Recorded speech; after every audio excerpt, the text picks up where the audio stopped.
Welcome to Modern Cinematics. Today we have a versus battle between the 2001 Lara Croft Tomb Raider film starring Angelina Jolie and its reboot, the 2018 Tomb Raider starring Alicia Vikander. The character is based off the extremely successful video game franchise of the same name. We will only be using the first Angelina installment in this battle. Round 1. The Hero.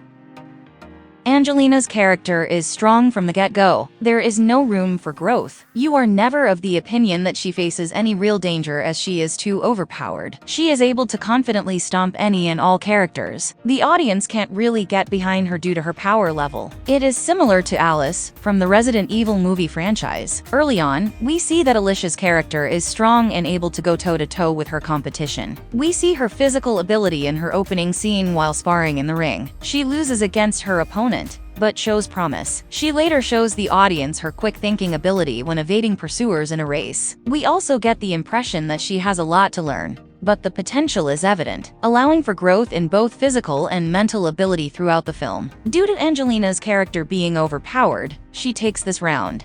Round 2. The Villain. A strong hero requires an equal or more powerful villain, someone to put the antagonist through their paces. In the reboot, the villain is Matthias Vogel, portrayed by Walton Goggins. He was hired by Trinity to retrieve the remains of Himiko, a queen believed to have been imprisoned by her people. He is told he can only come back when he succeeds. After years being on a deserted island, he no longer wishes to succeed for the sake of the money. He just wants to go home to his children, which makes him, at least on some level, relatable as a villain. Angelina's villain is Manfred Powell, portrayed by Ian Glenn. His motivation is that of a 70s supervillain. He works for the Illuminati and ultimately wants power. He is bland and mundane, with no depth to his character whatsoever. The point goes to Vikander's reboot.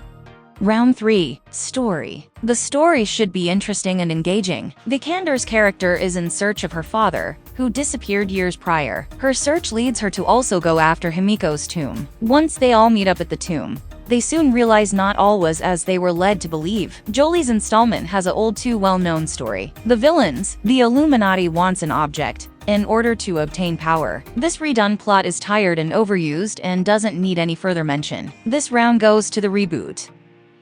Round 4. Fight scenes. From the start, Angelina's character is overpowered. There is no sense of believability in these scenes. No threat big enough she cannot handle. Because of this, the audience doesn't really get behind the character. You get a fight scene in the very first scene Vikander is in. Throughout the film you also see her strength, intelligence and tenacity at play. She is placed in some difficult situations. There is a sense of believability in the action scenes, except certain scenes where her character appears to do a double jump. This is the only thing that makes it feel like a video game. This round goes to Jolie.